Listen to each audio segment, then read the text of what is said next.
I would like to extend a warm welcome to all of you.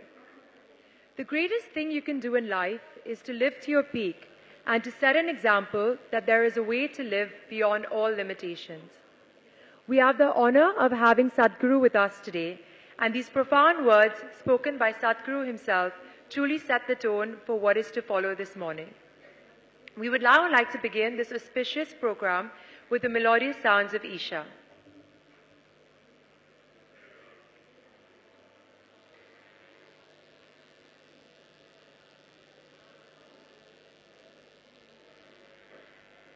Yogi, yogi,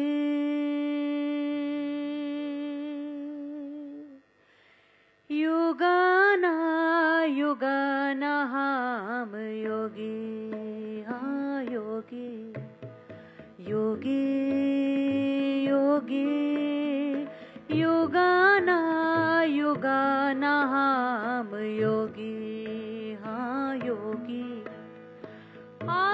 अवधूता युगाना युगाना हम योगी हाँ योगी अवधूता युगाना युगाना हम योगी हाँ योगी योगी योगी युगाना युगाना हम योगी हाँ योगी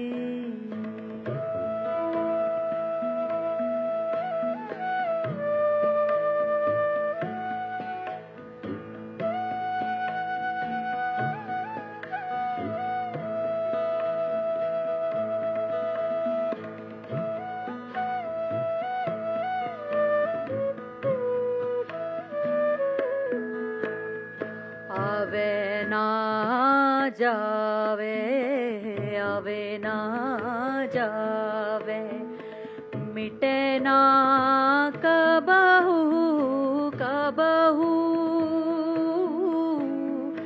आवे ना जावे आवे ना जावे मिटे ना कबहू कबहू शबद अनाहत भोगी अवधूता युगाना युगाना हम योगी हाँ योगी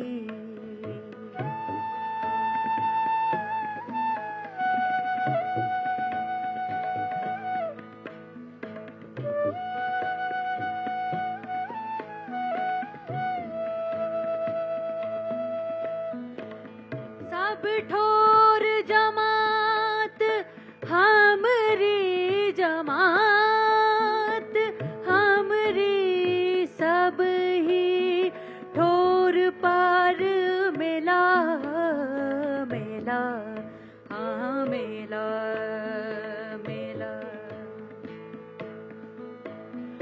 हम सब माय हम सब माय सब है हम माय हम माय हम है बहुरी अकेला अवधूता युगाना युगाना हम योगी हाँ योगी योगी योगी युगाना युगाना हम योगी हाँ योगी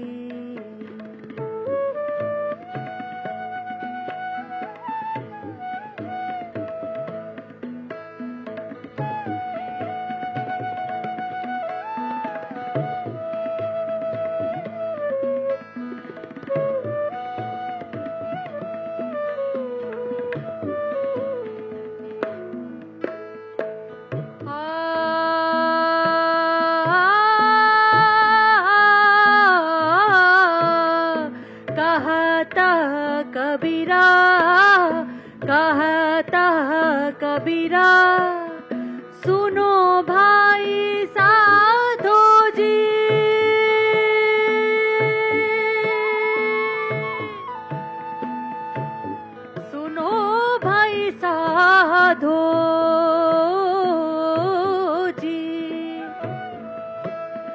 कहता कबीरा, कहता कबीरा, सुनो भाई साधो जी, कहता कबीरा, सुनो भाई साधो जी, नहीं न कोई इच्छा, इच्छा, हाँ इच्छा, इच्छा, अपनी मढ़ी में, अपनी मढ़ी में आप में डोलूं, खेलूं, खेलूं सहज स्वेच्छा, अवधूता युगाना, युगाना हम योगी, हाँ योगी, योगी, योगी, युगाना, युगाना हम योगी, हाँ योगी, योगी, हाँ योगी, योगी, हाँ योगी।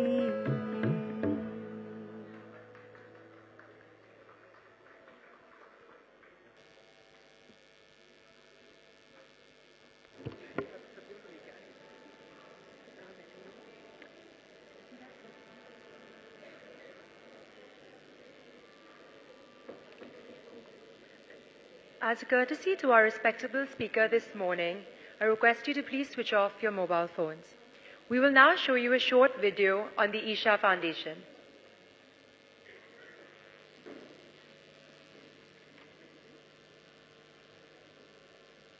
In the next half hour, you're going to meet a man who has a devoted following across India and indeed around the world. While yoga and meditation are at the core of his teachings to promote individual growth, the work of the foundation covers conservation, education and health. And you'll find him astonishingly pragmatic on a range of very modern-day problems. Let's meet Sadhguru.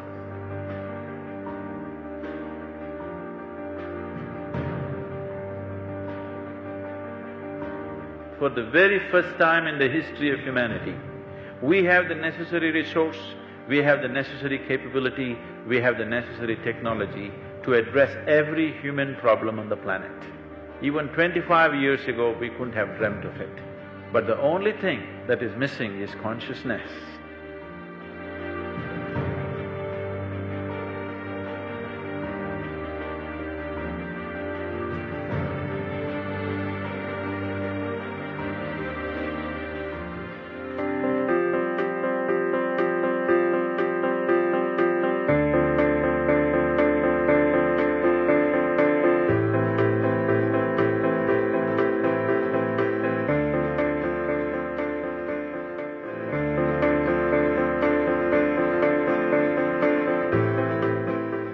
An absolutely incomplete person who came in and a very complete being who's going out. Thank you very much.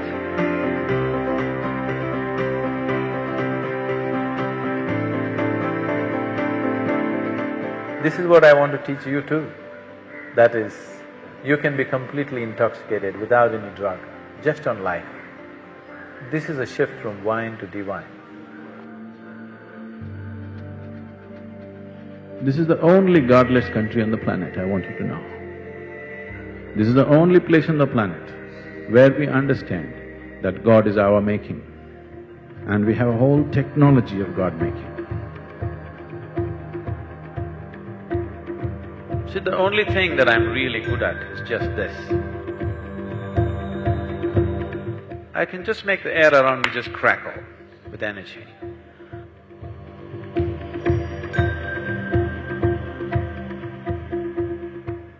If you have to describe yourself in one word, Would you consider wildlife as 2 words or 1 word?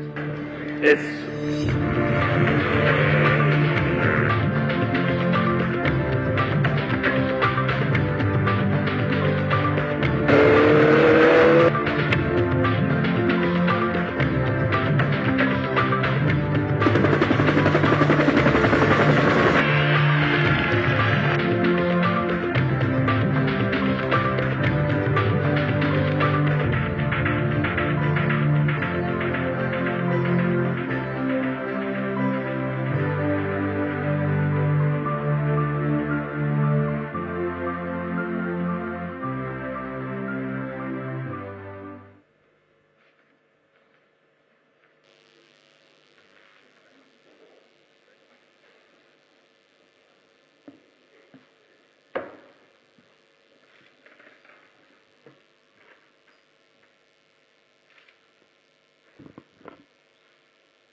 A very warm welcome to Sadhguru.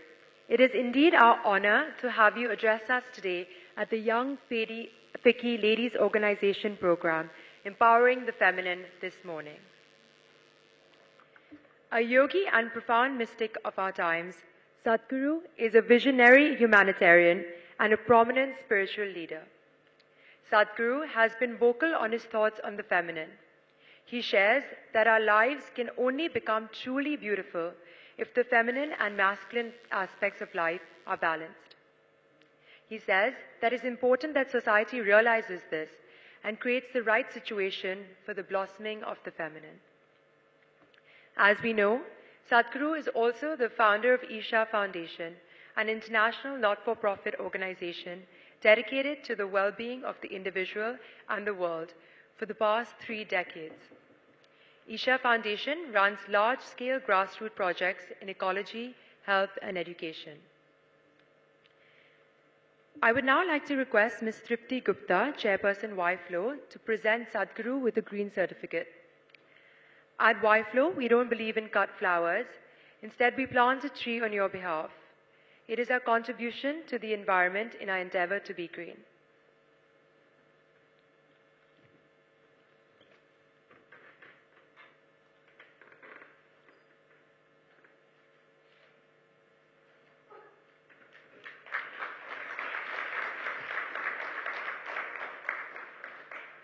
I'd like to now request Mr. Sashen Gupta to please present a check towards YFLO's humble contribution to Isha Vidya.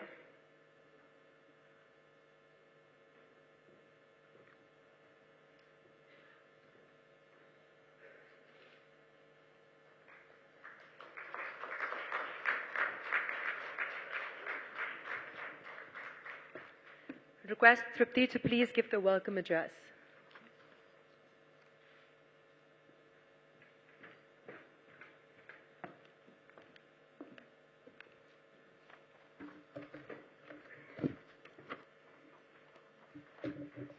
Namaskaram.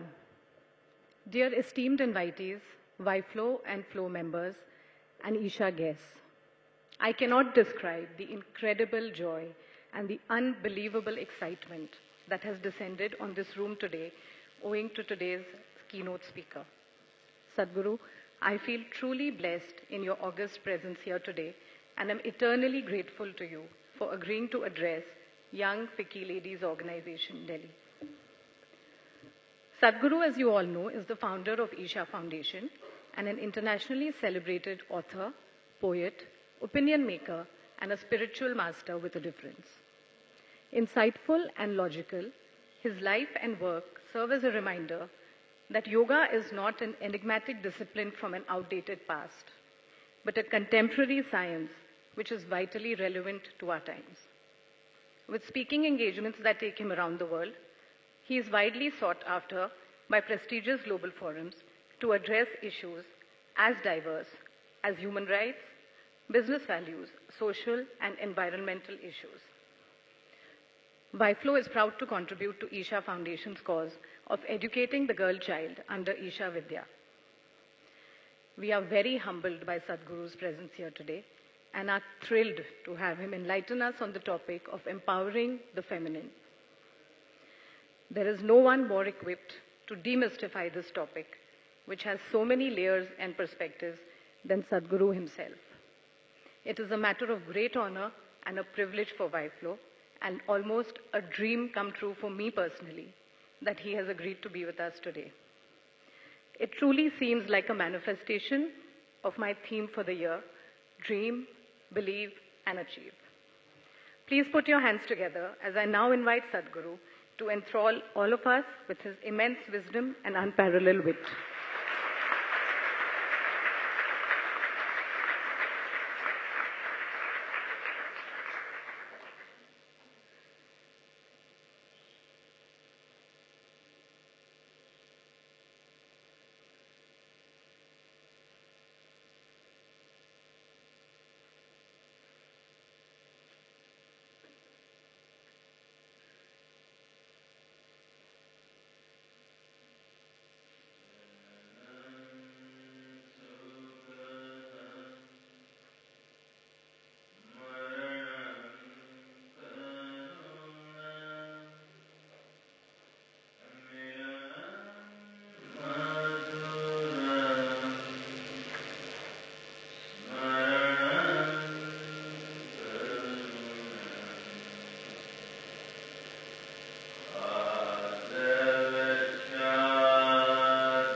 Sakhilam Karunam.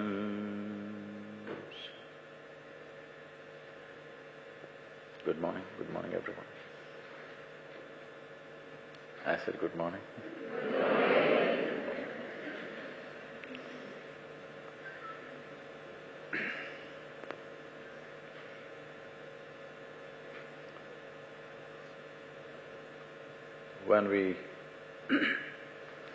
When we utter the word feminine, generally it is misunderstood as female.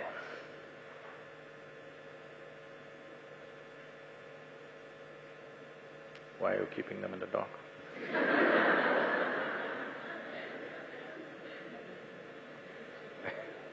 It'll be nice if I can see the people.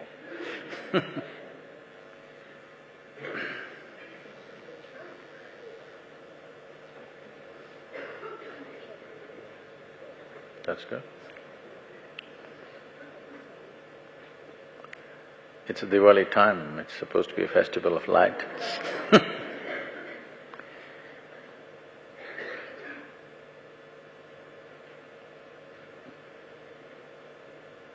All physical manifestation,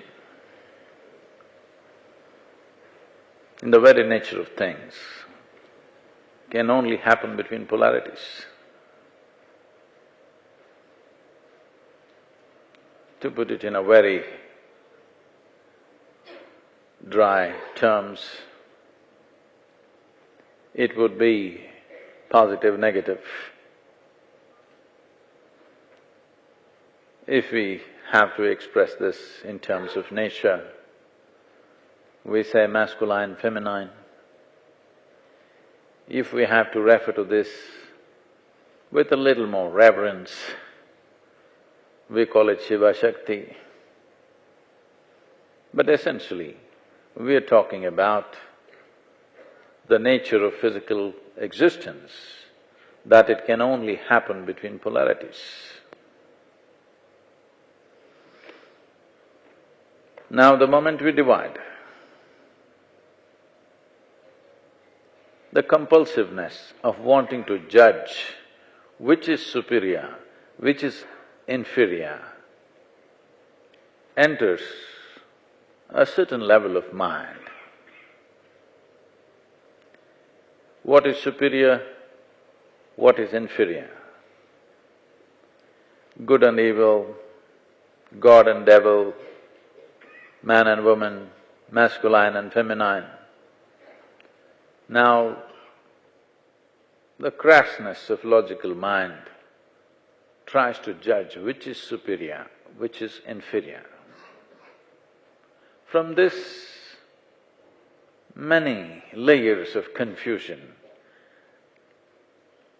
many dimensions of ugliness, many unfortunate manifestations of exploitation have happened and continue to happen. Turning it around is not the answer, but coming to a deeper understanding, coming to a deeper experience of life, where if you know life simply the way it is, you would know the life of a worm is as significant as yours. Hello? Is that okay? Because but today, environmental scientists tell us the life of a worm is far more important than yours. Because insects and worms, for example, if all the insects on the planet disappear right now, they say in approximately 4.5 to 6 years' time, all life on this planet will end. Insects. You don't like them, the ladies.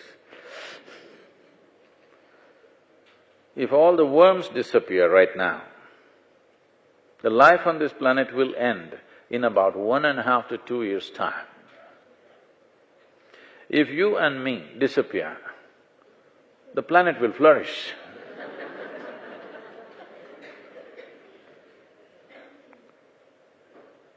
So environmental scientists are trying to argue that worms and insects and microbial life is far more important than you and me. You don't have to agree with them. But if you disagree with them, you will cease to exist. So similarly, the masculine and feminine need not agree with each other. If they agree, they will lose their qualities. But if they disagree, then there will be an eruption. What is being female and male is just a manifestation of either masculine or feminine being dominant. But essentially, nothing here is made without polarities. Because our education systems have moved from exploration of truth to imposition of facts upon our lives, where education system has become a heap of information being thrown at us all the time. Because of this, we have become a very factual generation. We want everything to be factually correct. Is it a fact that you're sitting here right now either as a man or a woman? Hello? Or is there somebody who's not made up their minds yet? Because that is also possible. But you're right now sitting here either as a man or a woman, that's a fact. But the truth of your existence is, today you and me are sitting here because a man and woman came together. Now that you're sitting here as a woman does not mean that your father has made no contribution for you. Does he exist within you or not? Now that you're sitting here as a man does not mean your mother has made no contribution for you. Does she exist within you or not? So the fact is you're either a man or a woman. The truth is you're both. If you recognize this truth and nurture this truth within you, that both masculine and feminine within you is on an even keel, you become a balanced human being. If you just nurture the masculine, the crassness of machismo will find expression. If you nurture just the feminine, excessive sense of decorativeness and unreasonable levels of emotive realities will happen. But life will not happen without both these dimensions. The question is about keeping them in balance. In yoga, the symbolism always is about showing the Adiyogi or the Shiva always as half man and half woman. One half of him is full-fledged man, another half of him is very much a female body. The idea is to remind everyone that this is the nature of your existence. Just because you have acquired a male body does not mean the feminine in you has to be killed. Just because you have acquired a female body does not mean the masculine in you has to be shunned. So, one basic form of yoga is called Hatha. You've definitely heard of Hatha yoga. Hatha means… Ha means sun, Tha means moon. So bringing a balance between the solar and the lunar dimensions of our existence. When I say the solar and lunar dimensions, our existence here, our physical existence here, is a consequence of the nature of the solar system in which we exist. In a way, solar system is functioning like a potter's wheel to churn out this kind of humanity. Let's say, for example, let's say the planet Earth spins a little faster or goes around the sun a little faster. Instead of taking 365 days, it did it in 180 days, which is what you're expecting these days.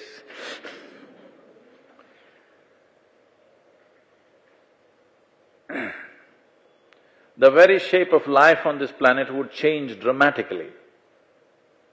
Today, there is a theory called constructional theory, which is giving a mathematical explanation as to why life on this planet is shaped the way it is shaped.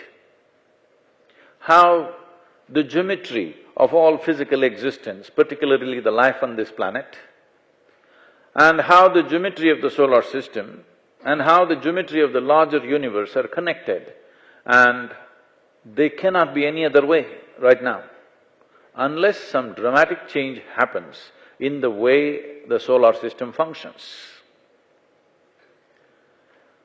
These questions are not of today. Over 15,000 years ago, these questions were asked. Can I tell you a story about a very a woman of our culture?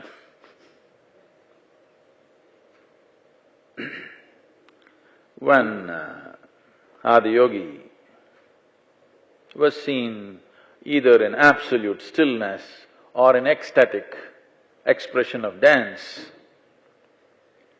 people saw that he was experiencing something that they have no clue about. So they pursued him, a few of them. Slowly many gave up. 7 of them hung on. And these 7 people today are referred to as the Saptarishis, who are his first disciples. I will cut through the story because it's a very long story. And somehow they trapped him to share what he knows. So he went into an elaborate scientific exposition. As this was happening, along the way, things happened in his life, and there was Parvati. Parvati looked at this teaching happening, and she said, "I also want to know this." He said, "You don't bother about all this, come sit in my lap." She said, "No, that's not what I'm looking for." She thought, he's playing the machismo. Come sit in my lap, don't worry about all those things. Then he said, "No, just come, sit here." Then with hesitation she came and sat. Then he pulled her in, pulled her in, pulled her in. Then she became one half of him, knowing everything that he knows by experience, but not by knowledge. Then she experienced what he experienced. She was also in an ecstatic state, but she continued to listen to what he was teaching, these 7 people. And he talked about 112 ways in which a human being can attain to his highest possibility. 112 ways. In acknowledgement of this, we are building a face of Adiyogi which is 112 feet tall. In February, it'll be unveiled and offered to the world. It's going to be the largest face on the planet. When he said 112 ways and there are no more, then Parvati, being a woman, she likes variety. She says, why not more? He said, no more. There are only 112 ways.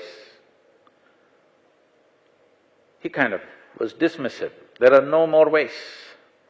So she felt insulted and she said, I will find more ways.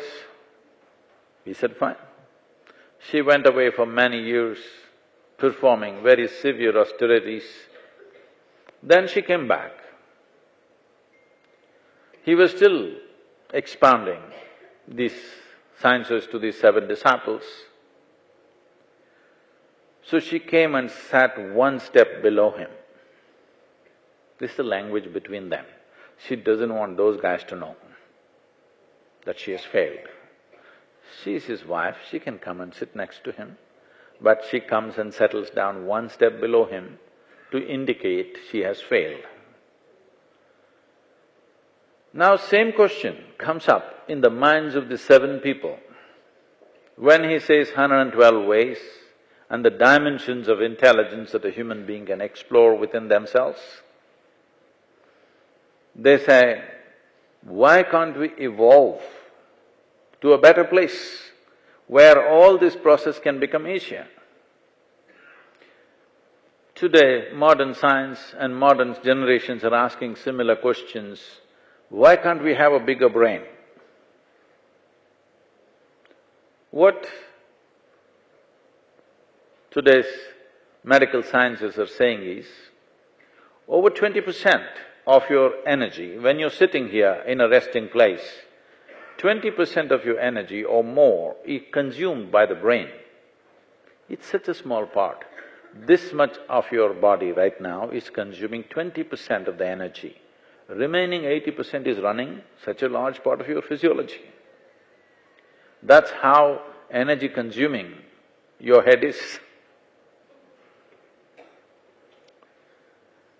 So, modern medicine and modern neurologists are saying that if you increase the size of the brain, you will not have the energy to manage it.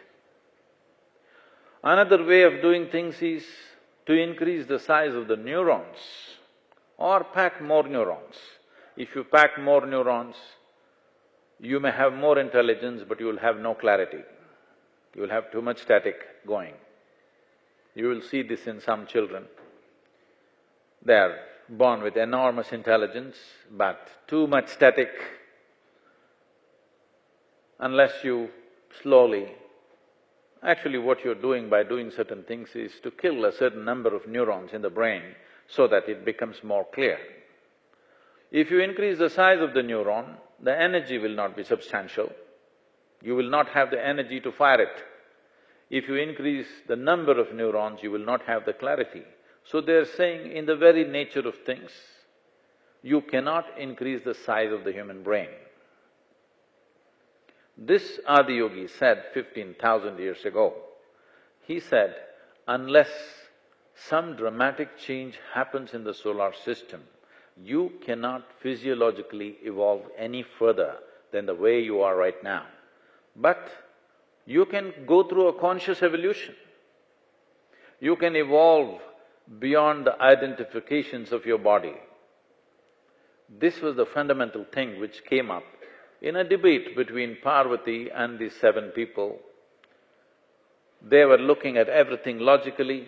She had a huge experience, but she had no idea what it is.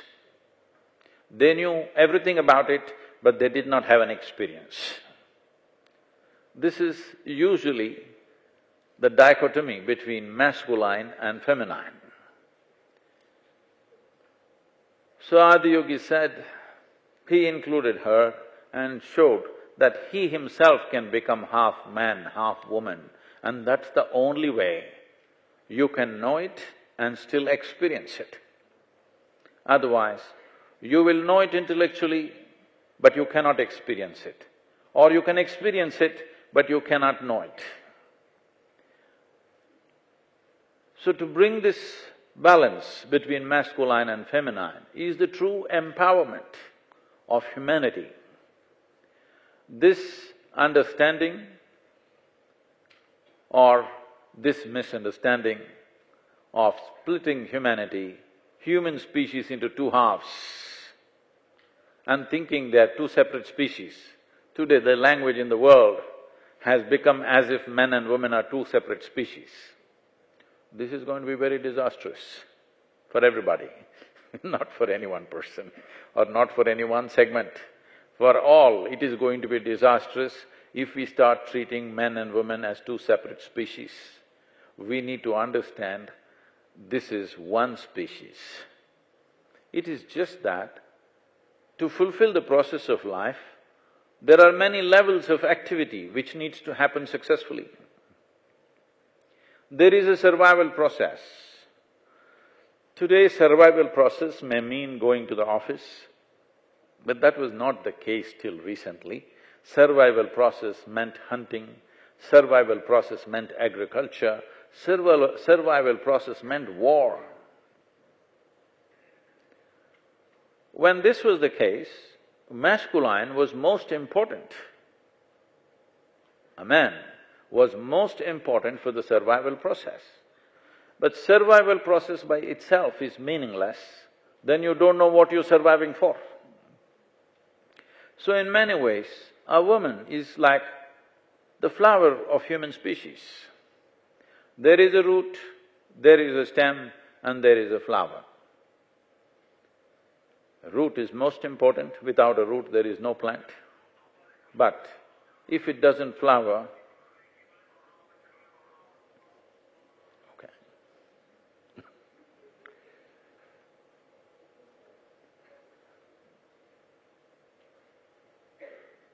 A root is most important, but if a root doesn't flower, it'll feel frustrated. The fulfillment of life will not happen. If feminine has to find a place, the right place in the world, we need to create a balanced society where the finer aspects of life are as important as survival. If in our education systems, music, art, aesthetics become as important as science, mathematics and technology, only then feminine will find expression in a society. Right now, we are moving towards a place where economics is the thing. Wherever you go today, conversation is no more about the weather as it used to be when the English were out here. It's all about economics, everybody is talking about the economy. Economy is over-glorification of survival process. Yes?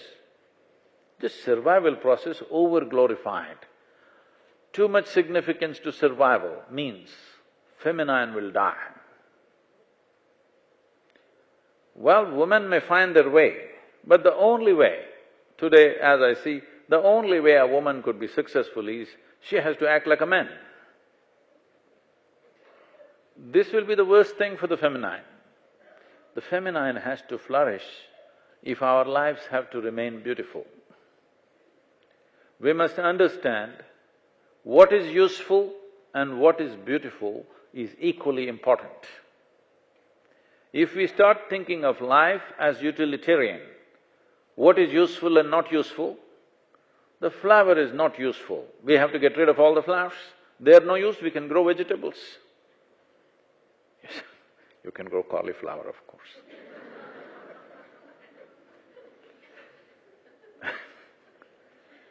I heard this happen in our Raj Bhavan, in the Rashtrapati Bhavan some time ago, that all the flower gardens were pulled out and vegetable gardens were laid out because someone thought these flowers are useless. Yes, flowers are useless. But if there is no aesthetic and beauty to our life, life will become useless. That's a big problem. Everything works, but nothing works. So it's important to nurture the feminine in any given society. I feel Western societies have lost the feminine in a huge way. Their idea of a feminine is a Barbie doll. There is no profoundness to the feminine. There is no a deep-rooted beauty in that. It's just become frivolousness is being recognized as feminine. Anything that is fanciful is recognized as feminine.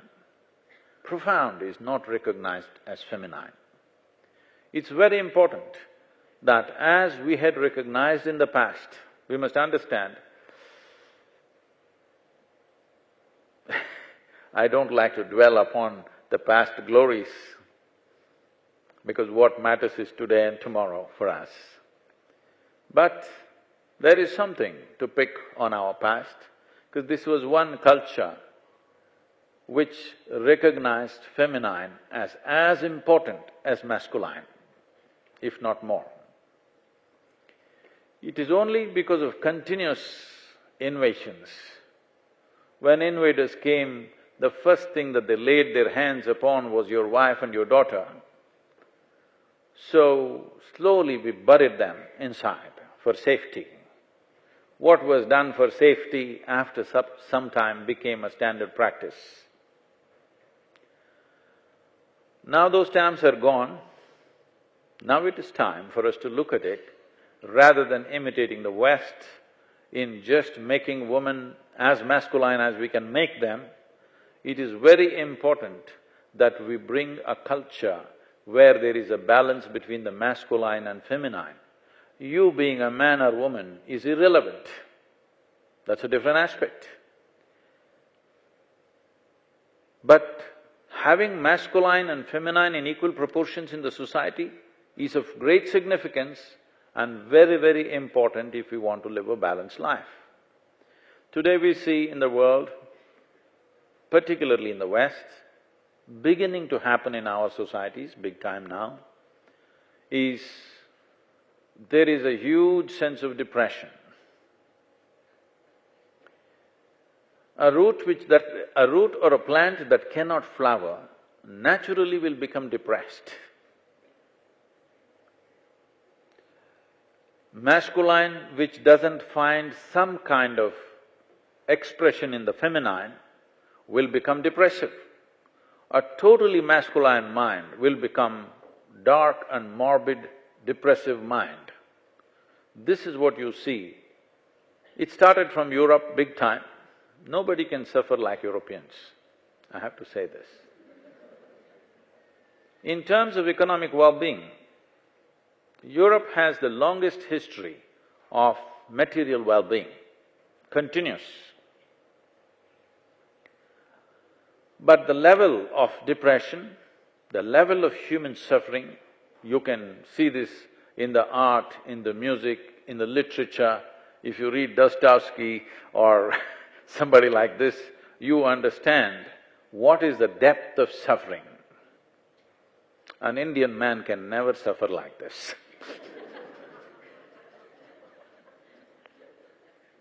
Yes, it takes a certain level of extermination of the feminine in your mind to suffer like this.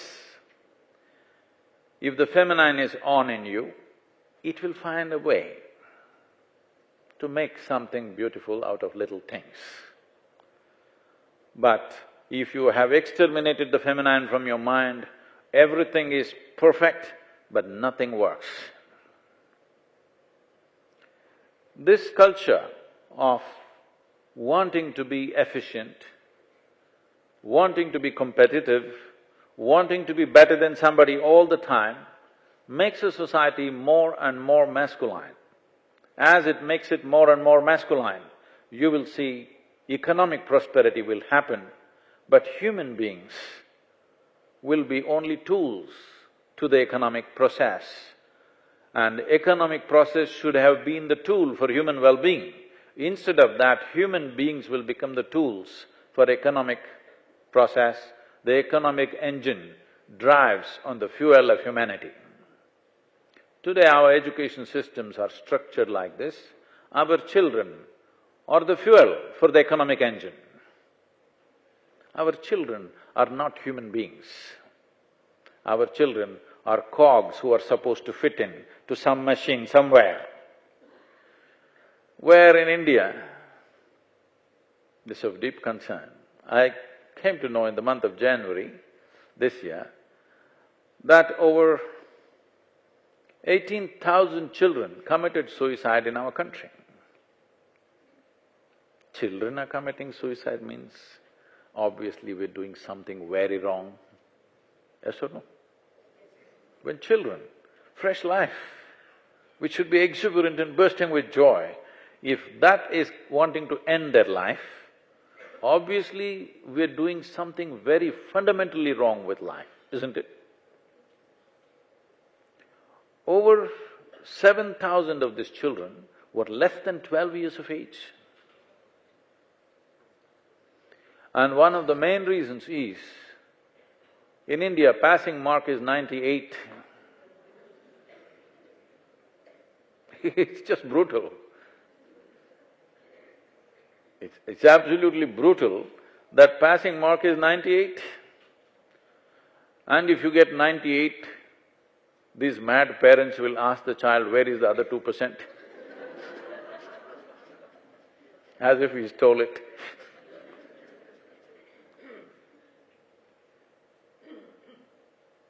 This is masculinization of a society. We're becoming super masculine, exterminating the feminine from the systems. It's very, very important as parents, many of you young ladies, you must demand from your schools, there must be as much art, music, theatre, aesthetics as there is science, mathematics, technology, whatever else. It is not necessary everybody should be assisting the economic process. And we know Mother Earth is not ready to participate in our economic process after a few years. Yes? She is not ready. So it is time to turn this around, as in many ways in the world, everywhere in the world, economy is going to be the main factor in people's lives. It's very important that the women of the world participate in this process to create a gentler economy. An economy which is not brutal. When I say economy that is not brutal, today our economic activity is causing more damage to life on this planet than a war, isn't it? Yes or no? Our economic activity is causing much more damage to the planet and to the life on this planet than war. War is not so damaging, economic activity is that damaging. This is because of excessive masculine way of doing things. It is time to soften this.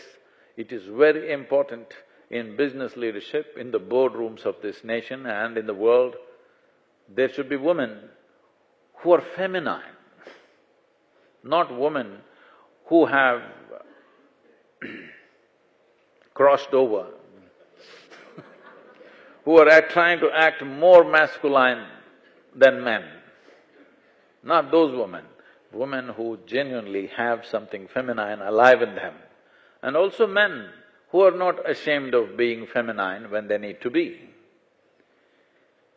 This balance has to be brought forth in a society. It is only in this balance there is empowerment. If we believe that making one superior to the other is empowerment, we are very mistaken and we'll pay a huge price for that.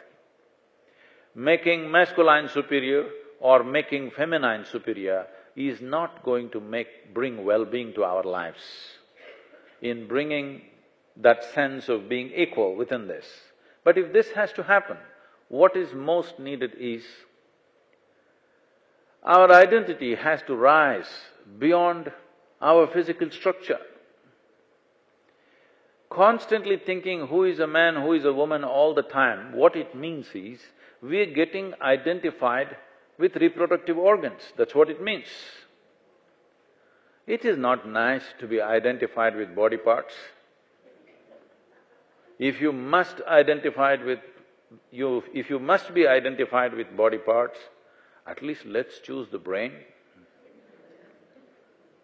Yes? To be identified with reproductive organs is a very basic way to exist. I'm saying, on a day-to-day basis, where is the necessity to constantly think who is a man, who is a woman? There are only two places where it matters, bathrooms and bedrooms. Nowhere else it should matter. Whether somebody is a man or a woman, what does it matter to you? Yes? Whether somebody is a man or a woman, what body parts they carry, what is your business, I'm asking. It should not be your business. If you make too much of your business this, then you reduce the society into a very crass way of doing things. Then judgments are inevitable, then discrimination is inevitable. It's very important that we raise the society to an identity beyond physical structures of who we are. When we say a spiritual process, in essence, this is what it means. Spiritual process means, in your experience, your life has moved to a dimension which is beyond your physical structure. Your experience of life in some way has transcended the physicality of who you are. If your experience of life has gone beyond your physical nature, what does it matter whether you are a man or a woman? To perform certain basic duties, yes, we need to be a man or a woman. For the rest of our life, it is not necessary that we have to carry this gender identity every moment of our life. Because there has been a certain amount of exploitation in the past and also maybe continuing now, we are trying to overplay this gender identity, which will not lead to the well-being of the woman. It will not. It is very important that we create a society where as long as you're doing what is required to be done, I don't care whether you're a man or a woman. Yes? If we are too concerned about who is who, once division happens, judgment cannot be avoided. You must understand this. Once you divide this between this and that, how can you not help? You cannot help judging whether this is superior or this is superior. Inevitably you will come to that. Different people will draw different conclusions and bias and divides will happen. What should function as one?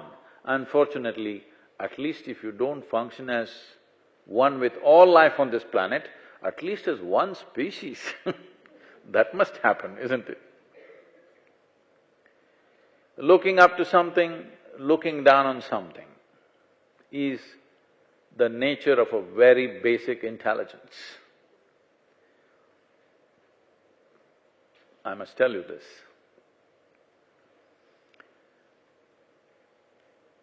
Most of the things that people have in their mind, the prejudices and judgments, are taught to them in so many different ways. When my girl started traveling with me when she was 3.5 months of age alone, she would drive with me alone in the car. I would just hold her down on the passenger seat and just drive. And I drive in a certain way. So, constantly I'm traveling and we are in many homes. So I made one rule that nobody should teach her anything. No ABC, no 1, 2, 3, no Mary had a little lamb business.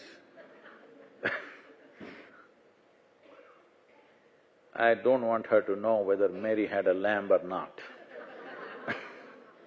I said, nobody should teach her anything, just leave her alone.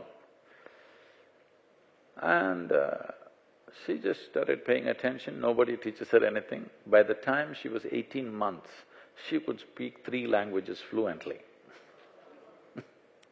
because nobody taught her anything. And then she grew up like this and then whatever, at the age of 13, one day she came home from school, a little bit emotionally disturbed, and she said, "You're teaching everybody so many things, you're not telling me anything. I said, well, I am not known to do anything unsolicited. Here you have come, let's see now. So I just told her this is all you have to know in life. Never look up to anything.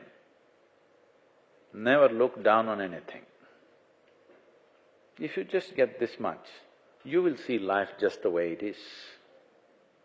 If you do not look up to anything, you do not look down on anything, you will realize the significance of everything around you. Because you hold something as sacred, something as filthy, something is virtue, something is sin, something is good, something is bad, something is high, something is low, you're missing the entire point of life. This is all the teaching.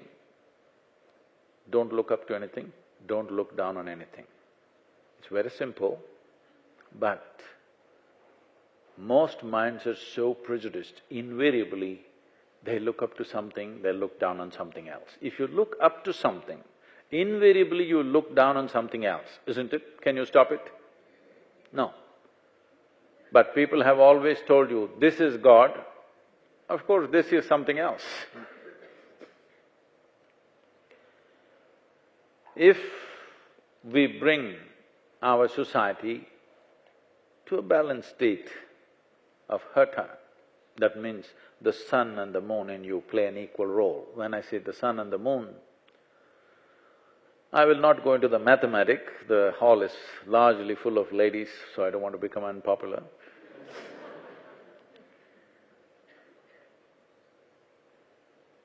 There is a mathematic behind this, but the sun has a cycle of approximately 12.25 year cycle. Moon has a cycle of 28 days. Between these two cycles is the making of who we are.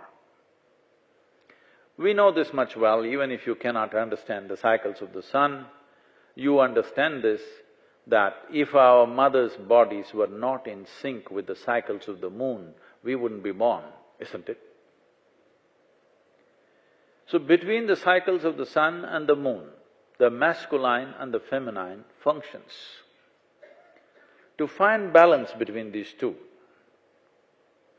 is the most important aspect. This is what is called as hatha yoga, to work the geometry of the body in such a way that there is a balance between these two dimensions, that you get the best of the masculine and the best of the feminine within you, because there is balance.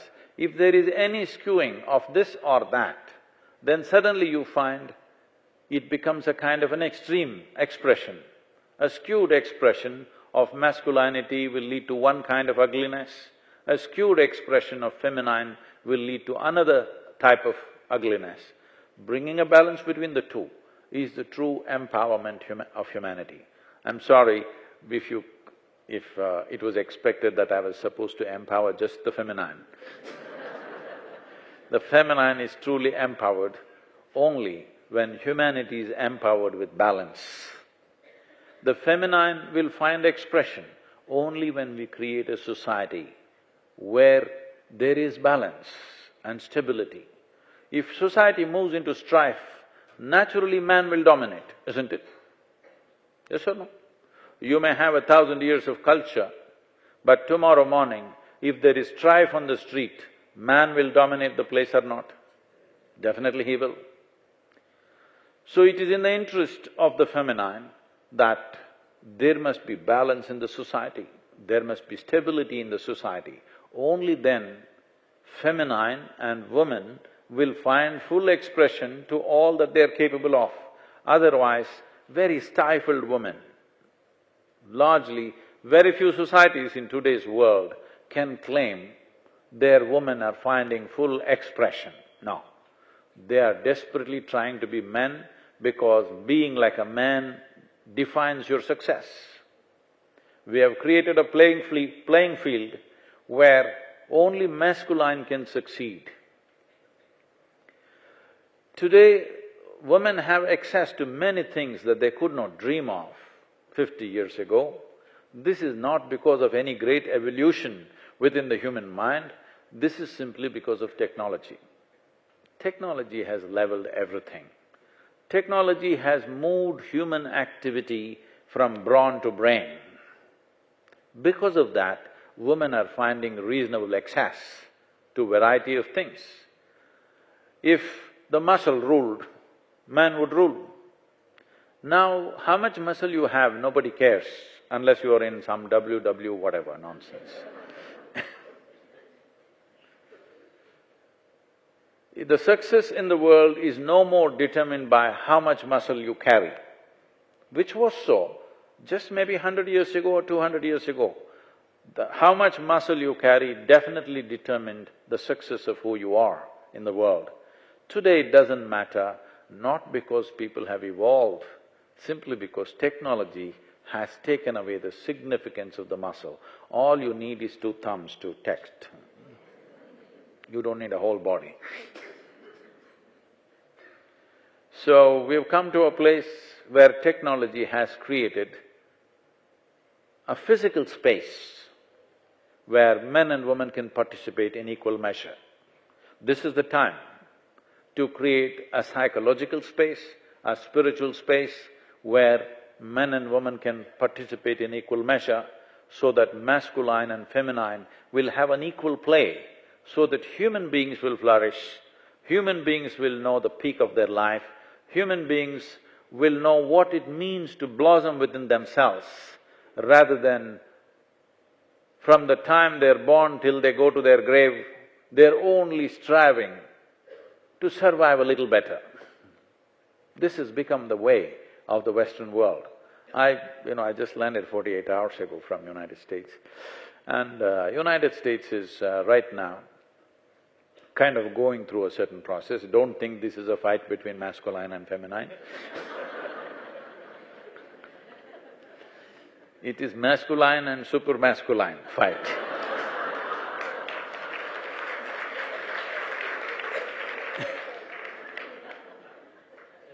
So I was just telling them, you call yourself a free country, America is supposed to be the symbol of freedom in many ways. But I asked them,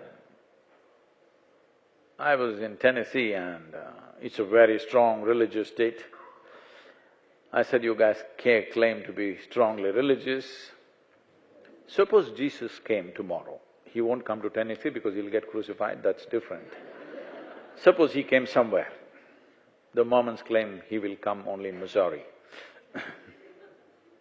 Suppose he came and said, come follow me. If Jesus came and said, come follow me, none of you guys can follow because you got a housing loan for 35 years. You got an insurance premium that you have to pay. You bought a grave site for which you have to pay. You got student loan, car loan, all kinds of things.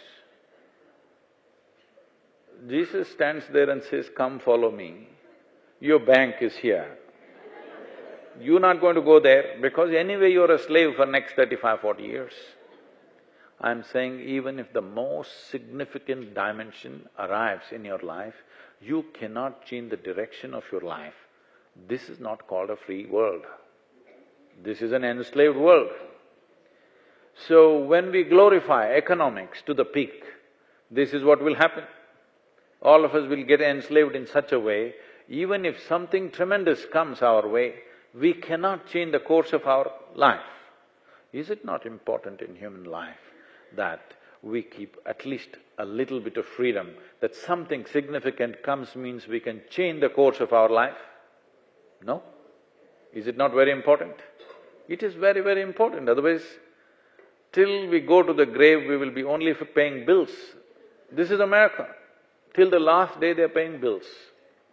This happened. A man died and the son was reasonably doing well in his career. So he decided to give a grand funeral which cost him $30,000. He bought a casket, the coffin, which is rosewood coffin which costs $25,000. And he had musicians for the occasion which cost him $12,000. He spent all this and he told the undertaker, I want the best for my dad. So all the bills were settled. But after a month, another $100 bill came. So he thought something must be extra and he paid that. Next month, another $100 bill came. He said, what is this? I paid everything. And again you're sending $100 per month, what is that? So the undertaker said, because I rented a tuxedo for your father.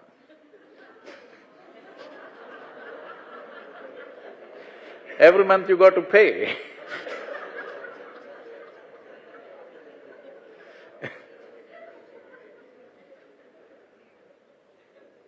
So, if we overly focus on economics, right now in our country there is a need to accelerate the economic process, yes, but in our personal lives we must know where to go and where not to go.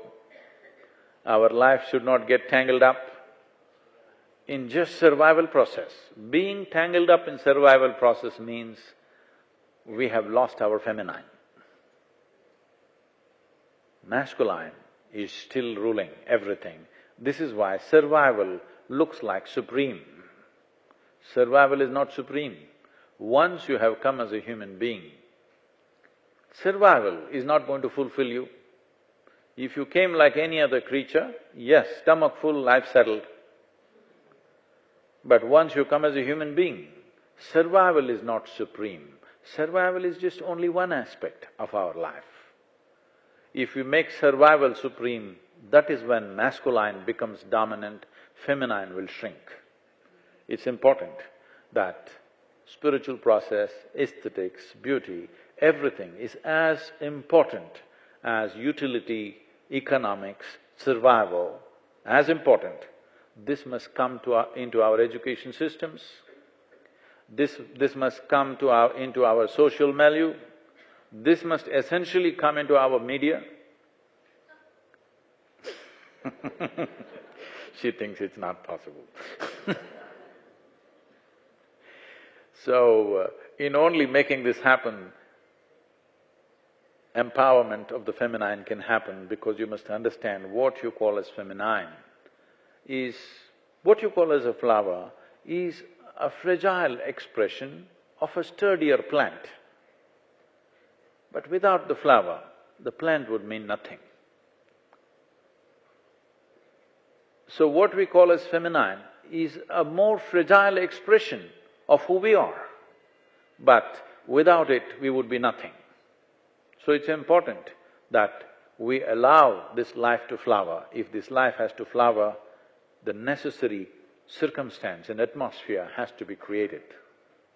If you have questions, any kind, please.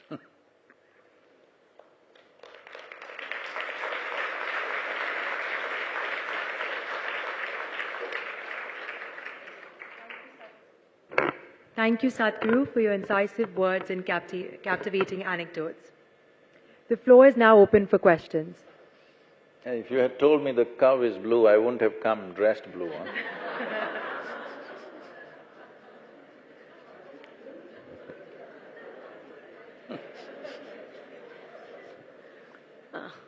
Can I? Namaskar, I'm Saloni Mehta. Like you said, we should not look up to anybody. But we look up to you, that's why we are here. Then you missed the entire point. I mean, I need a little clarity in this.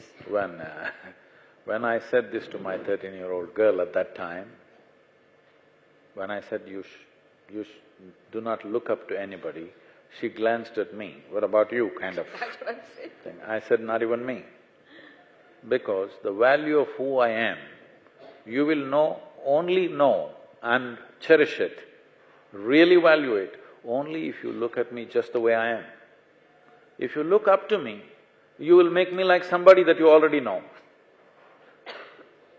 You will make me like somebody that you already know.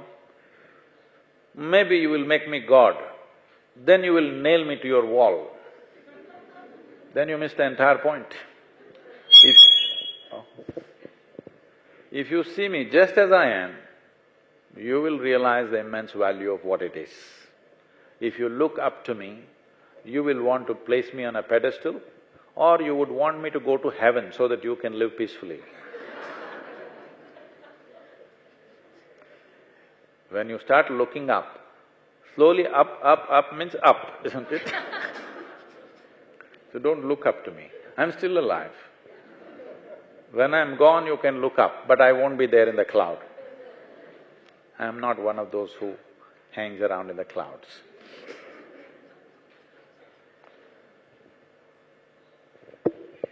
Sadhguru, being a woman, one of the… It's not working, the microphone. Being a woman, one of the major responsibilities we face is being a good homemaker. Women also work these days. So what is the best way to juggle and make sure the house becomes a home, and what are the qualities or sanskars which are very essential that we imbibe in our children today?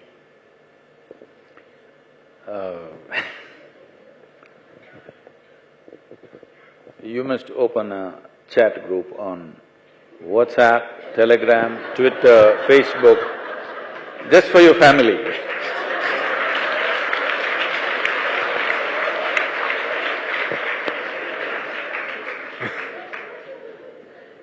Today there is no other way to make a home. You and your children, you and your husband are on the same chat group means there is a home. Otherwise, they'll be looking at you and chatting with somebody.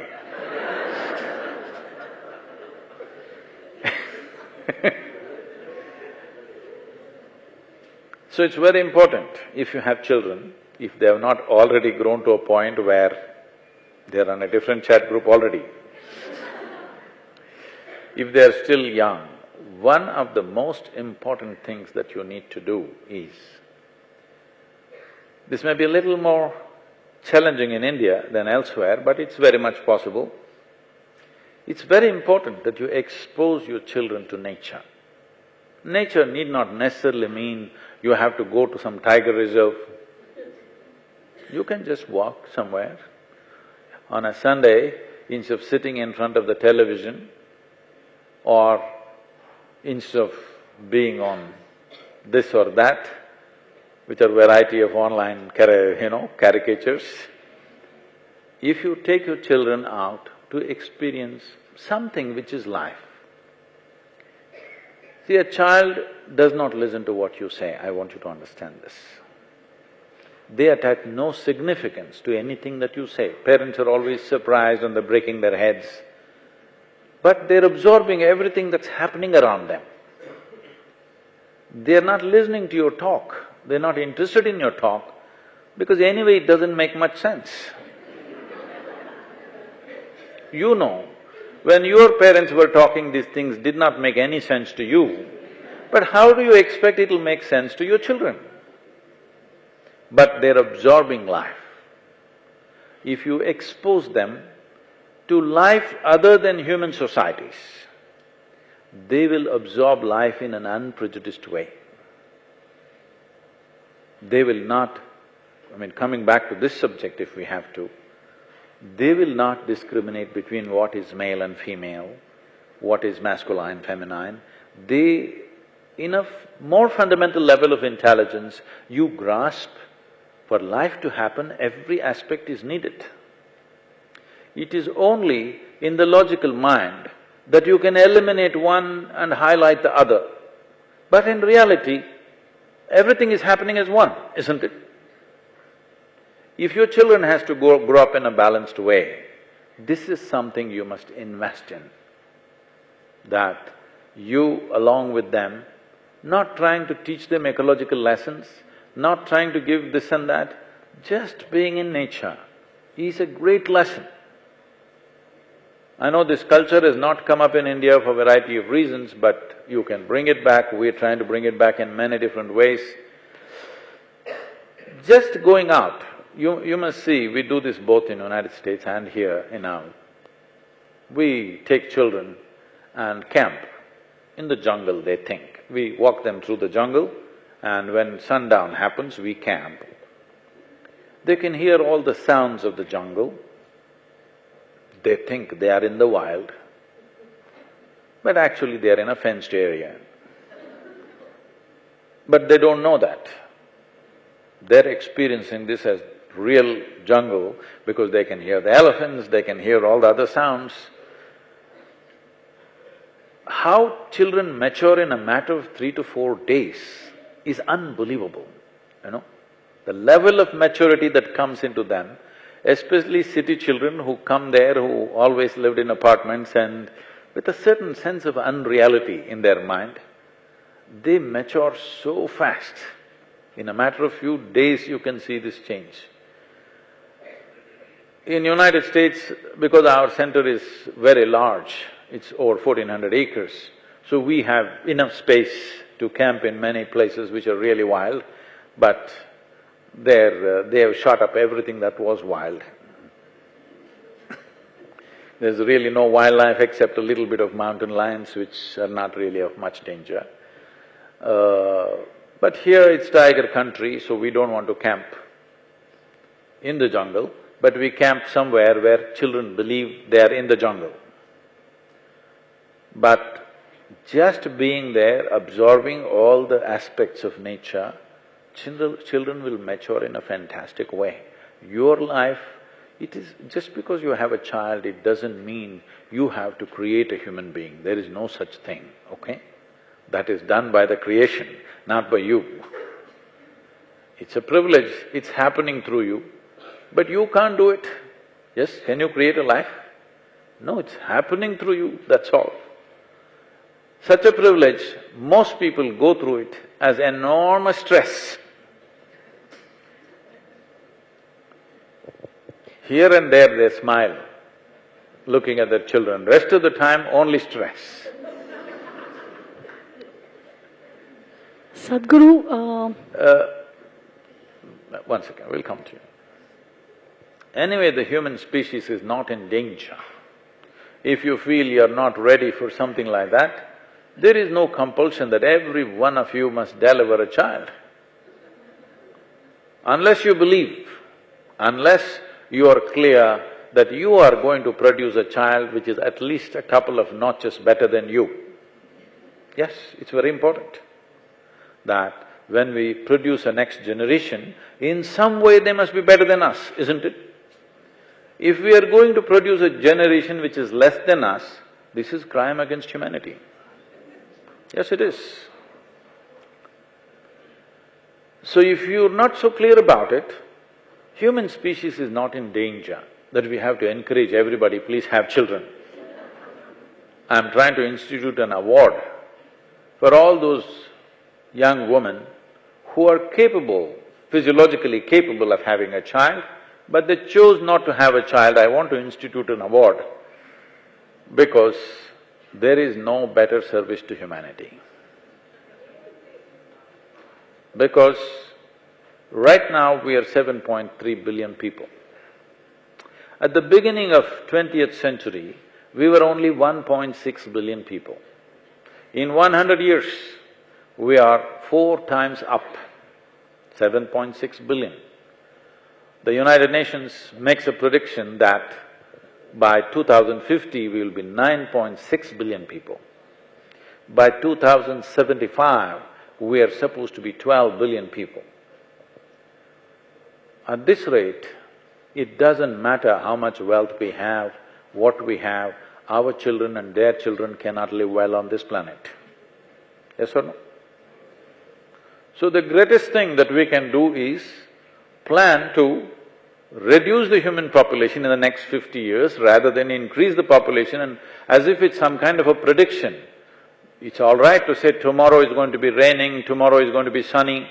You can't say tomorrow we are going to be 10 billion people. This is stupid. Yes or no?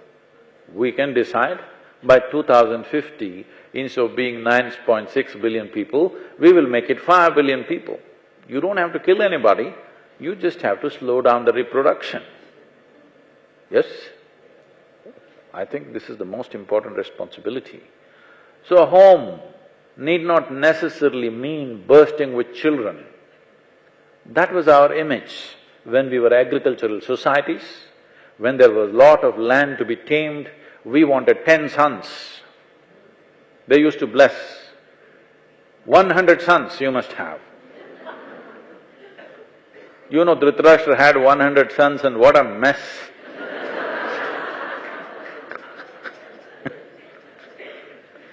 They used to bless like this, may you have 100 sons. Because we were agricultural families and we had to tame the land. More sons you had, more labor you had, more prosperity and well-being. There is no land to be tamed. Nothing left to be tamed. Everything is gone too tame, we got to get the wildlife back. Yes, we got to get the wildlife back. They're saying from 1972 to 2012, 54% of the wildlife has gone dead. How's that? So right now, there is no… human species is not an endangered species, just for your information. When I look at the fertility clinics all over Chennai, I wonder, whose idea is this? This problem is a crippling aspect of the feminine. To feel, people have brought this into the society, if you want to feel like a woman, you must have a child. This is rubbish, this is social nonsense. You don't have to have a child to feel like a woman. And anyway, you should not feel like a woman if you're not a woman. If you are a woman, anyway you will feel like a woman. You should not feel like a woman if you're not one. Please. Yeah, Sadhguru, I wanted to ask you one thing. I'm writing a book on Shiva and some things are hazy for me. What is the difference between Rudra and Shiva? And what is that one factor that makes Rudra and Shiva one?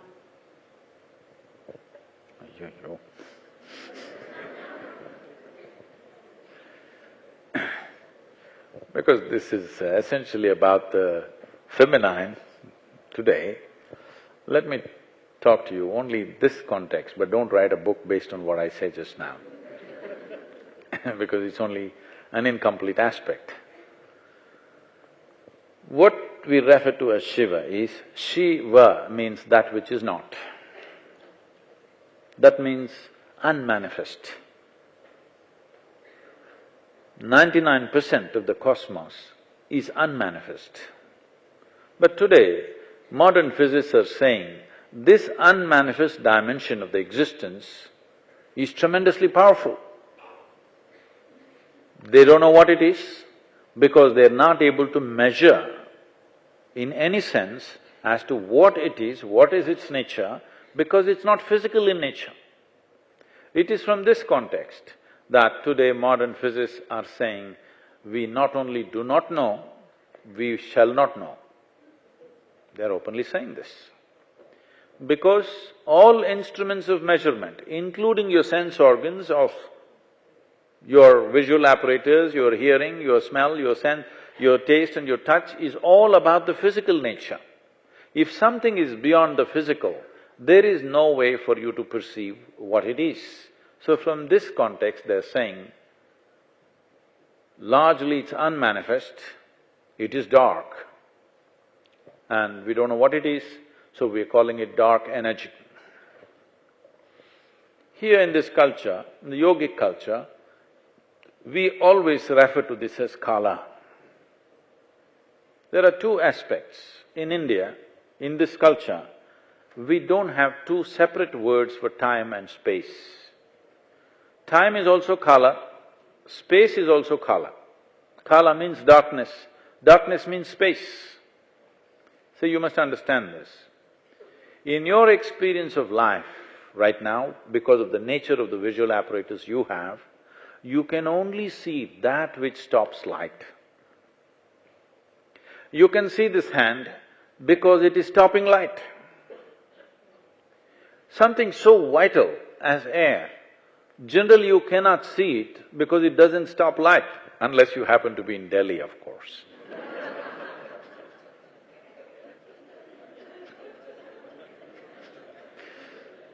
Here you can see the air.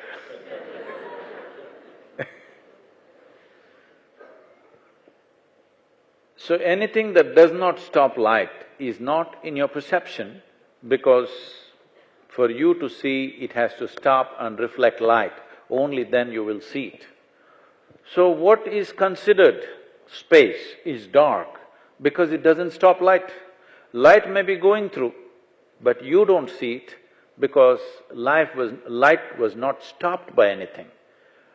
Suppose you have seen this, suppose the old, even today, the way the cinema is projected, if you put your hand, suddenly here there is light, otherwise you're not seeing that light.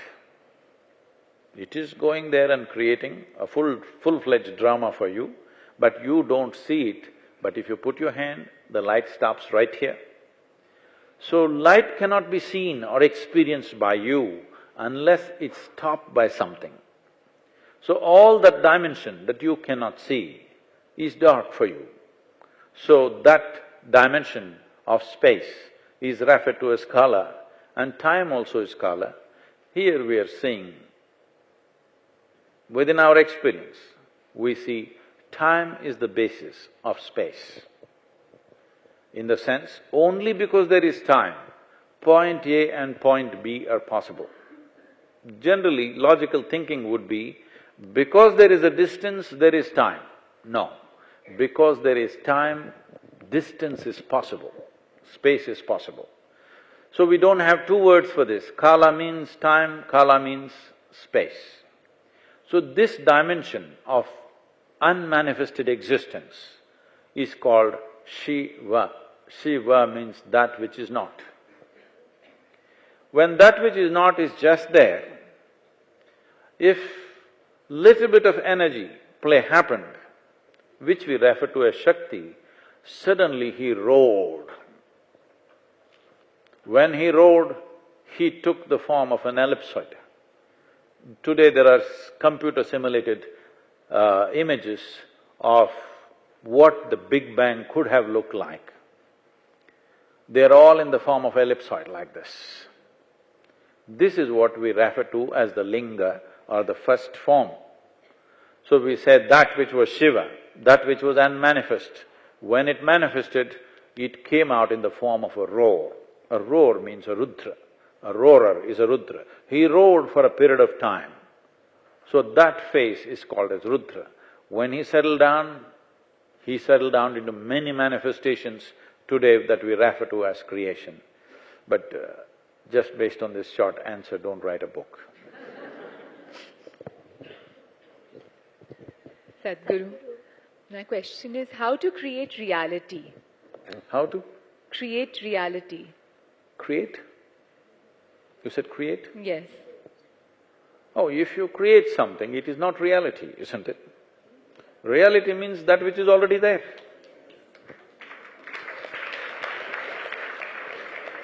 This is the problem with reality. We can create any number of lies, but we can't create reality. Reality is already there. If you're talking about, in terms of media, reality shows, they're calling it. You a Trump fan?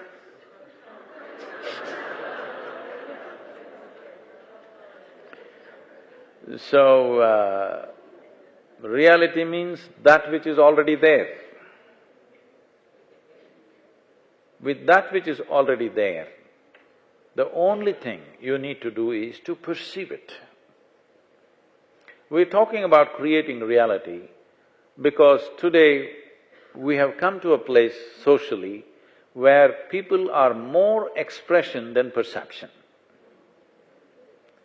I would say, especially for your children, you must teach them at least as much time as they spend in expression, that much time they must spend in perception. If you ask me, how much time is expression, 10 times that should be perception, then your expression will be profound. But at least that much time that you spend in expression, there must be perception. But today, 24-hour expression. This means it will make us very frivolous. Our our literature will become 140 characters. Yes. Anybody, please take the microphone. Sadhguru, I just wanted to ask, there was a discussion once about this. Like this. You know how Is it okay? Lady Gaga, how she holds it? Like that. No, it's a very simple question. There is a debate about this sometimes. What came first, the male principle or the female principle? The Shafts feel it was the female principle. The Chefs obviously feel it's the male. Which came first?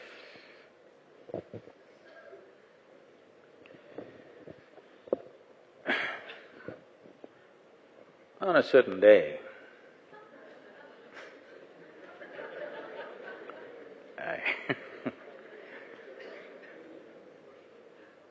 after many long years, on a certain day, Shankaran Pillai met up with his college friends. No, he's just a South Indian man. He met up with his college friends. They all went out for dinner. Then they started drinking a little bit, then they ordered a lot of food. Then they got into a debate. Which came first, chicken or the egg? They went into big debate, but Shankaran Pillai was just focused on his drink and his snack. He went on eating and drinking. Then they said, "Hey, what, are you not interested? Don't you want to know which came first, chicken or egg?" He looked up and said, "Whichever you ordered first will come first."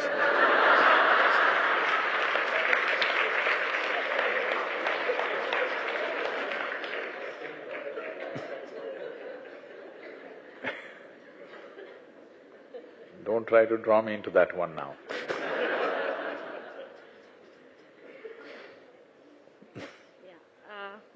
Sadhguru, you have mentioned nature several times in your talk. If you can hold the microphone like this, yes. Yeah. You mentioned nature several times in your talk, and you were also saying that scientists say that the insects, they should be living. And scientists also say this is the age of Anthropocene, that man is overpowering the ecosystems and destroying the planet Earth. And so what is your, what is your opinion of that, and what do you say, how should human beings live in harmony with nature? How can we do that? Is there any truth to what the scientists say? Should we believe them totally, partially? And just how can we live in harmony with nature? What is your advice?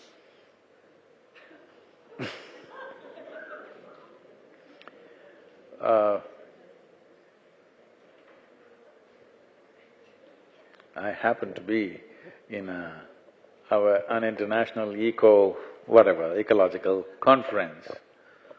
Then I told them the only way that you can make a difference, you driving a Tesla is not going to change the world. Some satisfaction for you, but it's not going to change the world. This is a Band-Aid for cancer. If you really want to make a difference, the only thing is, you have to reduce the human footprint on the planet. Then they asked me, how do you reduce the human footprint? I said, you have to reduce the number of feet. There is no other way. Right now, we have disproportionately grown in our population to the rest of the life on this planet. We are trying to adjust to that. All that'll happen is, you're talking about curtailing human aspirations. It will never work, believe me. When I'm particularly in California region, I find these days anybody who's reasonably well-to-do must have a Tesla, because that's a statement. When you go to the office, you go in your Tesla, otherwise you're considered crass. But they have a 6-liter, 12-cylinder pickup truck or a SUV parked at home. They have a 12-cylinder Ferrari parked at home. which is well hidden.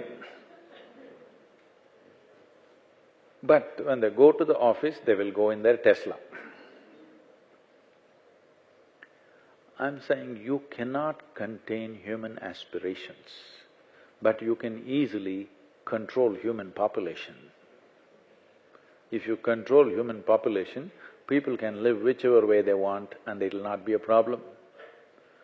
You have made human populations explode simply because we took death into our hands to some extent. When we take death into our hands, should we not take life into our hands or birth into our hands? In 1947, the average life expectancy of an Indian was 28 years. Today it's around 64, 65, which is wonderful. The change has happened in the last 70 years.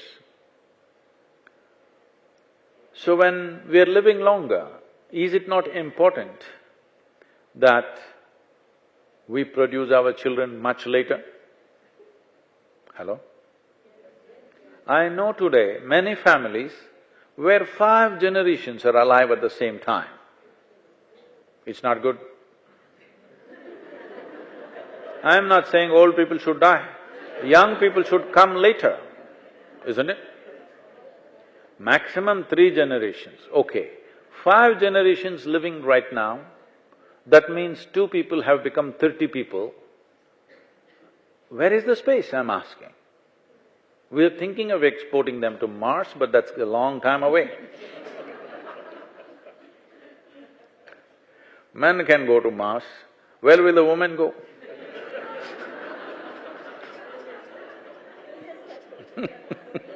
It's not hospitable.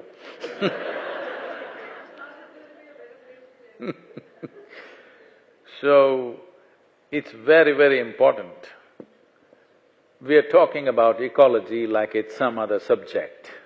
No, it is just senseless living, that's the only subject. Now technologies have evolved, so many things are possible.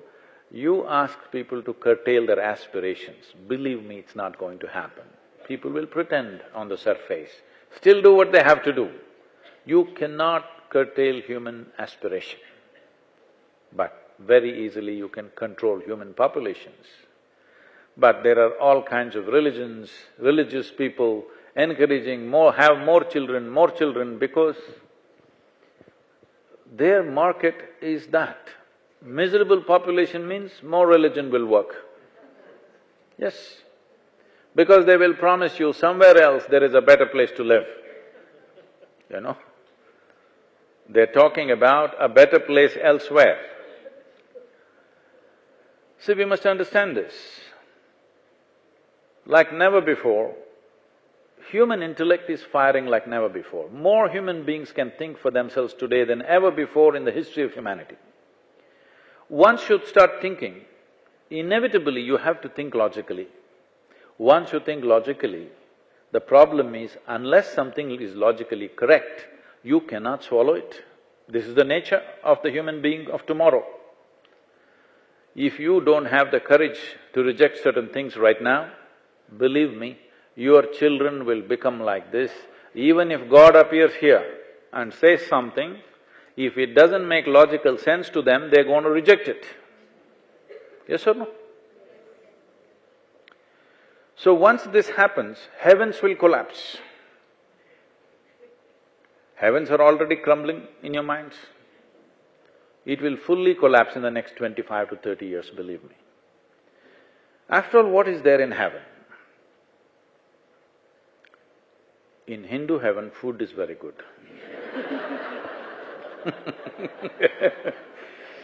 Nala himself cooks for you.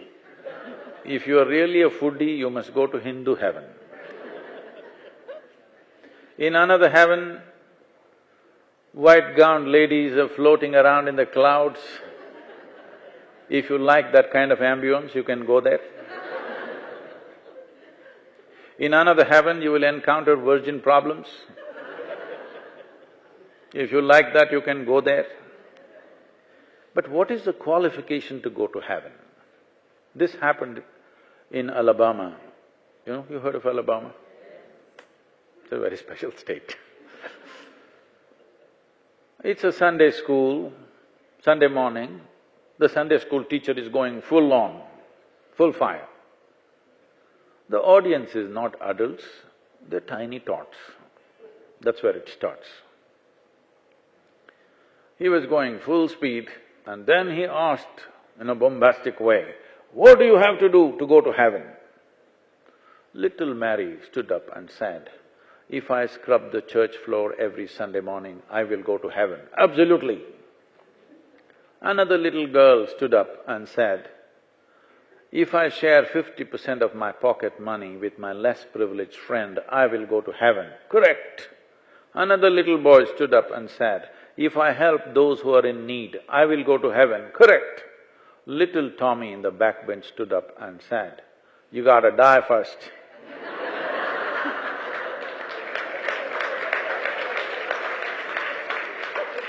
So, if you want to go to heaven, first thing is you got to die.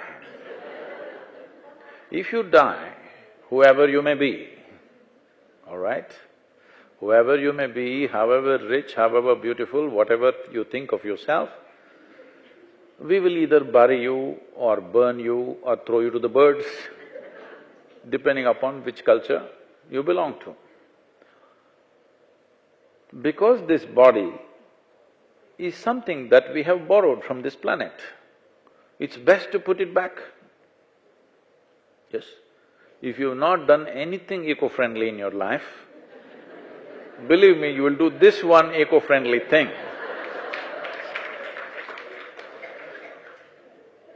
If you feel you have not done anything useful in your life, believe me, this makes good manure. When people die around me, I always make sure they're buried under a tree.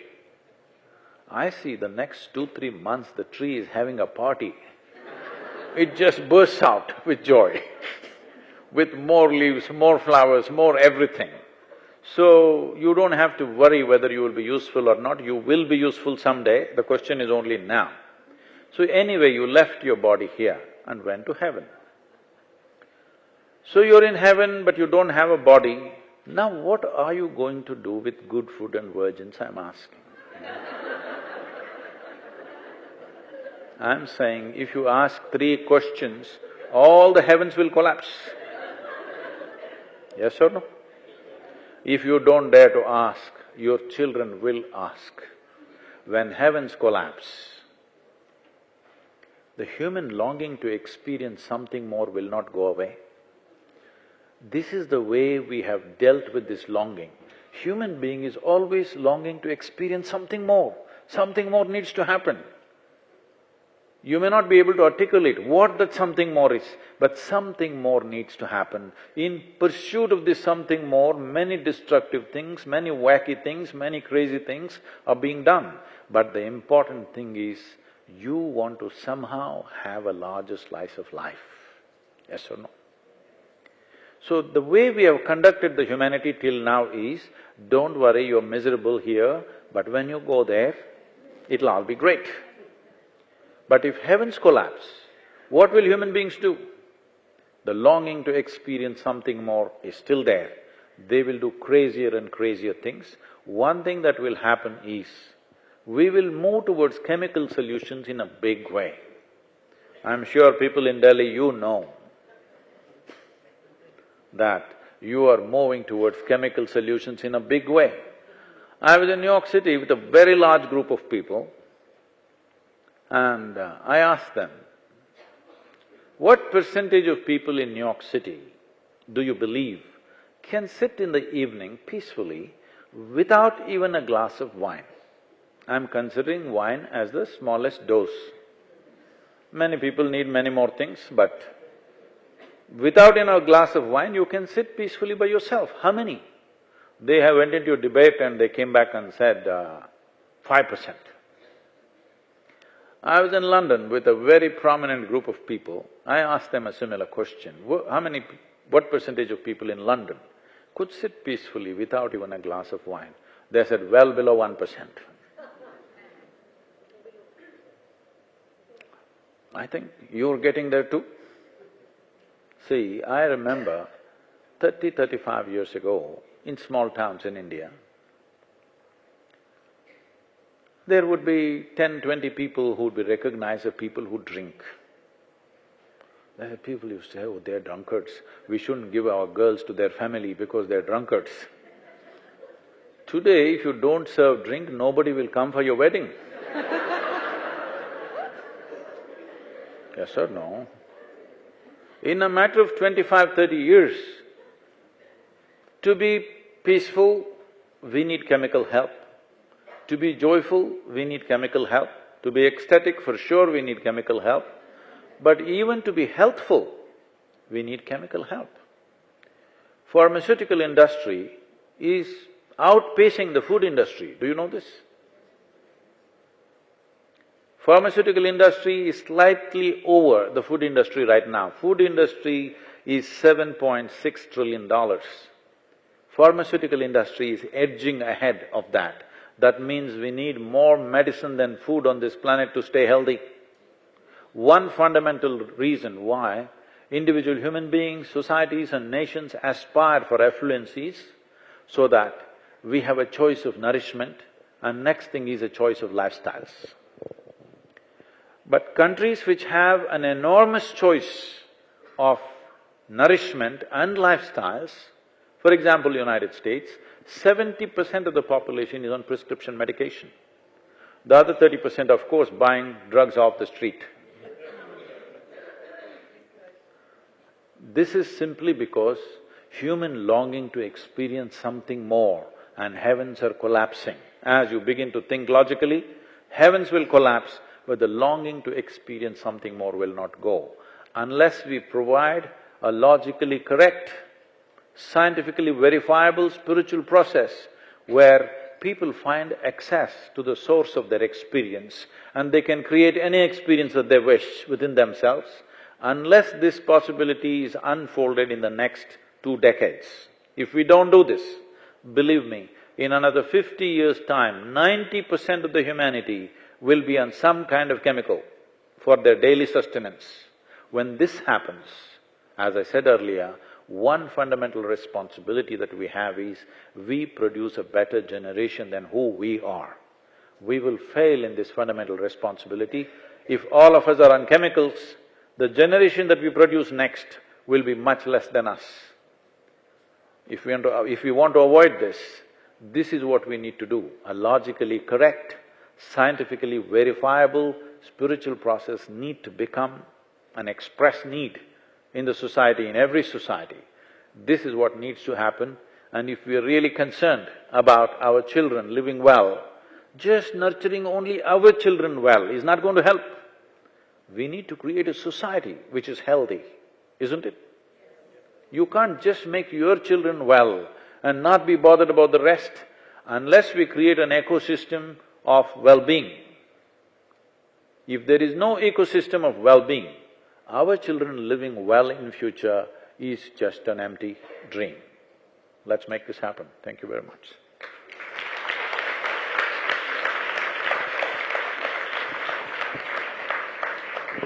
Thank you, Sadhguru, for leaving us with some food for thought. I'd now like to invite Anchal Sethi, Senior Vice Chairperson, YFLO, to give the vote of thanks.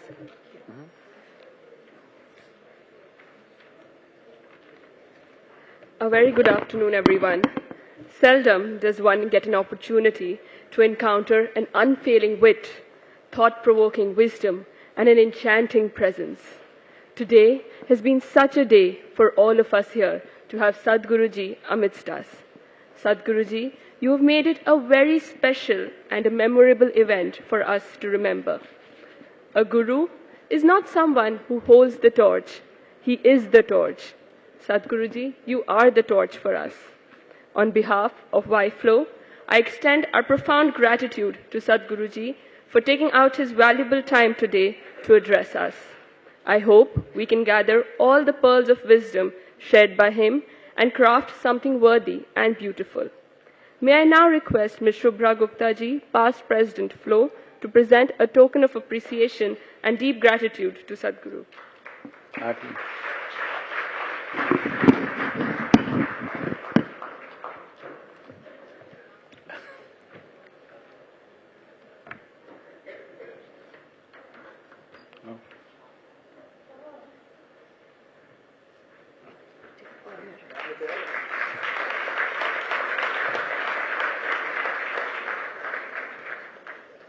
Thank you, Shubhraji. The ornate setting today of the stage, which has added a real charm to the discourse, is the artistic work of the talented artist, Mrs. Seema Kohli, and Rasika Kajaria, YFLO committee member and founder of the Art Gallery, Exhibit 320. I express my sincere gratitude to them. Our sincere thanks to the FLO Secretariat, sponsors of our trophy, Art Dinox. May I now request the YFLO committee to come up on stage for a quick photograph.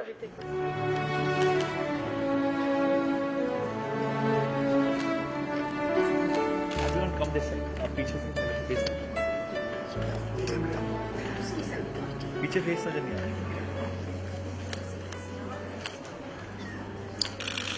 थोड़ा mobile